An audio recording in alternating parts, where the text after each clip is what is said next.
নেপাল, বাংলাদেশ ও শ্রীলঙ্কায় গণবিক্ষোভে সরকার পতনের পর এবার নড়েচড়ে বসেছে ভারত সরকার। বিশেষ করে তরুণদের নেতৃত্বে সংগঠিত জেনজি আন্দোলনগুলো নিয়ে উদ্বিগ্ন হয়ে উঠেছে নয়াদিল্লি। এই পরিস্থিতিতে গণ আন্দোলন ঠেকাতে অভিনব কৌশল নিচ্ছে মোদী প্রশাসন। স্বরাষ্ট্রমন্ত্রী অমিত শাহ নির্দেশ দিয়েছেন ১৯৭৪ সাল থেকে এ পর্যন্ত ভারতের সবচেয়ে বড় আন্দোলনের কারণ, অর্থায়ন ও ফলাফল বিশ্লেষণ করে পূর্ণাঙ্গ প্রতিবেদন তৈরি করতে। দায়িত্ব পেয়েছে police research and development bureau. প্রতিটি আন্দোলনের অর্থের উৎস অনুসন্ধানে নিয়োজিত থাকবে সরকারি আর্থিক তদন্ত সংস্থাগুলো। ধর্মীয় সমাবেশ, পাঞ্জাবের খালিস্তানি উগ্রবাদ এবং কারাগার নেটওয়ার্ক নিয়েও নেওয়া হচ্ছে কড়া ব্যবস্থা। পাঞ্জাবের জন্য গঠিত হবে বিশেষ নিরাপত্তা টিম। জেল থেকেই যারা নেটওয়ার্ক চালায় তাদের অন্য জেলে স্থানান্তরেরও নির্দেশ এসেছে।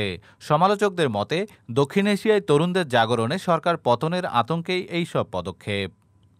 ডেস্ক রিপোর্ট, আজ বার্তা।